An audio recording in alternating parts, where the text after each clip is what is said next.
दिनै 2026 मायथाइनि 1 जुन दिनै सानसेनि माखासे गोनां खौरांफ्रानो जादों। सेथि रादाबाव दङ मोनसे दुखुनि खौरां। इउपिपिएलनि दैदेनगिरि फनिन बर' बिथाङा रुंसारि जाबाय होनना खौरां मोननाय जादों। एबसुनि बारग' बुंथिगिरि समाजनि सासे गोख्रों दैदेनगिरि फनिन बर' बिथाङा गोबाव सम देहायारि जेंनाजों जुजिबोबाय थानानै बङाइगावनि लवार आसाम देहा फाहामसालियाव फाहामथाय लाबाय थानाय समावनो दिनै फुंबिलियाव अरायनि थाखाय जोबथा हां हगारो होनना खौरां मोननाय जादों। रैखाथि मावफारियाफोरनि खौरां होनाय बायदिब्ला म्यानमारनि सान रायजोआव हा खुरखानायनि बेरफ्रुनाय मुवा दोनथुमनाय बिल्डिंआव गोख्रों बेरफ्रुनाय जाथायाव सा 55 सुबुंनि जिउ गोमाबाय होनना खौरां मोननाय जादों। बे बेरफ्रुनाया चीन सीमानि साखाथियाव थानाय TNLA सामलायनाय नामखाम टाउनशिपनि सासे गामियाव सोहैदों, जायजों 100निख्रुइ बांसिन न'फोरा खहा जादों आरो गिदिर थाखोआव नागिरनाय आरो रैखा खालामनाय हाबाफारिखौ जागायदों। TNLA हानजाया फोरमायनाय बायदिब्ला बे जायगायाव हा खुरखानायनि थाखाय बाहायग्रा जलिगनाय दोनथुमनाय जादोंमोन आरो बेरफ्रुनायनि जाहोनखौ संदाननाया सोलिगासिनो दङ।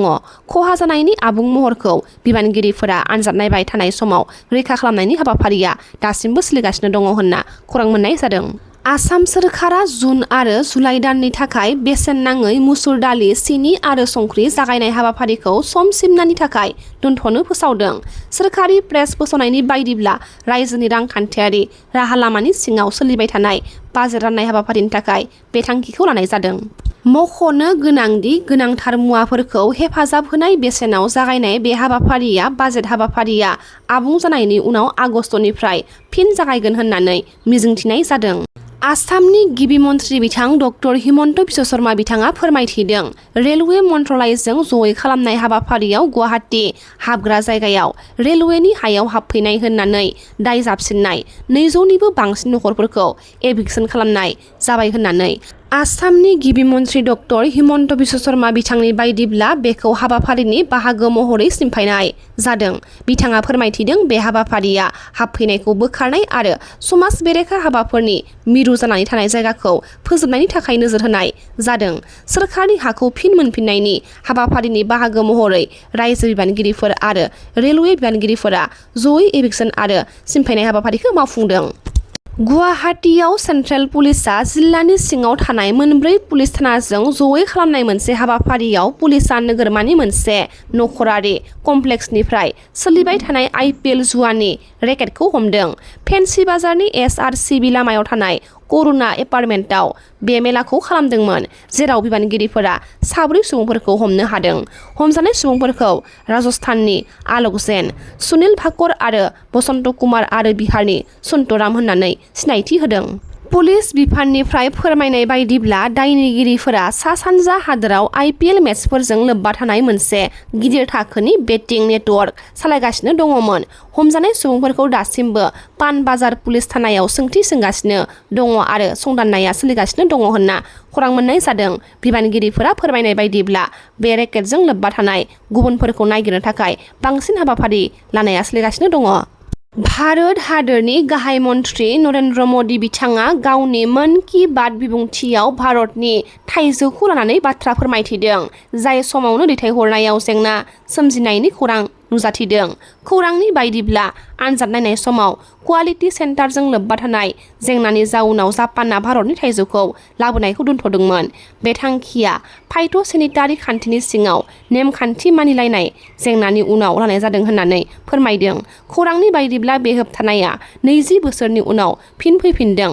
जापानआ सिगां 2006 मायथाइयाव बायदि रोखोमनि होबथानाय लाबोदोंमोन।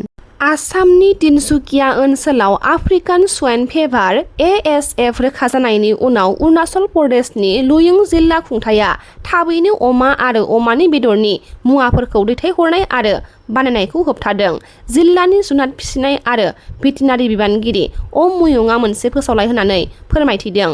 बे भाइरासआ जिल्लायाव गोसारनायखौ होबथानो थाखाय बे होबथानाया मोनसे दानसिम सोलिबाय थागोन होननानै MCLA राकेश ब्रह्म बिथाङा माबे दोलोआव हाबगोन बेनि सोमोन्दै खौरांगिरिफोरनि सोंथियाव माखासे बाथ्राखौ फोरमायथिदों। राजनीतिটো এতিয়া আমিও শিকিছো, এতিয়া সকলোৰ লগতে কথা পাতিম, সকলোৰ লগতে আগন্তুক দিনত মিলি পেলাই ৰাজনীতি কৰাটো চেষ্টা কৰিম। প্ৰমোদ বড়ো ব্যৰ্থ হৈছে নেকি? মই নকওঁ, তেখেতৰ এটা সফল এজন ব্যক্তি, নিজৰ নিজৰ কেলকুলেশ্যন আছে মোৰ চিন্তাধাৰাৰ লগত তেখেতৰ চিন্তাধাৰাটো হয়তো মিলা নাই তেনেকুৱা হ'ব পাৰে কিন্তু তেখেতে UPPL ডাঙৰ এটা পদবীত আছে সভাপতি আশা কৰিছোঁ তেখেতে UPPLটো ভালদৰে নেতৃত্ব দি লৈ যাওক আৰু মই যোনটো দলত যোগদান কৰি ময়ো তাতে 100% মানে বল দি পেলাই আগন্তুক দিনত মচলপুৰ আৰু বৃহত্তৰ বিটিআৰটো সেৱা কৰাৰ কাৰণে মই বিটিআৰৰ দুটা দলৰ যেহেতু UPPLৰ বিটিআৰ আছে এই দুটা দলৰ কোনজন নেতাক আপোনাৰ বেছি পছন্দ লাগে দুজনো ভাল দুজনো হিৰো আমাৰ তৃতীয় হ'ব লাগিব এতিয়া কোনোবা এটা আৰু তেতিয়াহে যুদ্ধটো ভাল হ'ব তেতিয়ালৈকে জৰুৰী কৰিব বুলি কেতিয়ালৈ মানে কেতিয়ালৈ শব্দটো কেতিয়া হৈ যাব পাৰে পটকে যি ধৰণৰে আমি ৰেজিগনেশ্যন দিছিলোঁ আৰু যিকোনো টাইমতে ৰাতিৰ ভিতৰত অহাকালিৰ ভিতৰত হয়তো কেতিয়াবা অলপ দেৰি হ'ব পাৰে কিন্তু বহুত জলদি হ'ব আৰু মচলপুৰ সমষ্টিটো বিজেপি ষ্ট্ৰং হ'ব এতিয়া আশা কৰিব পাৰে আপুনি আশা কৰিব পাৰে ময়ো আশাবাদী ব্লক UPPLৰ যিহেতু আপোনালোকে সকলোৱে গম পায় মই অলৰেডি UPPL দলৰ যুৱ শাখাৰ সভাপতি আৰু প্ৰাইমাৰী আমবাৰী UPPLৰ পৰাও ৰিজিগনেশ্যন দিছোঁ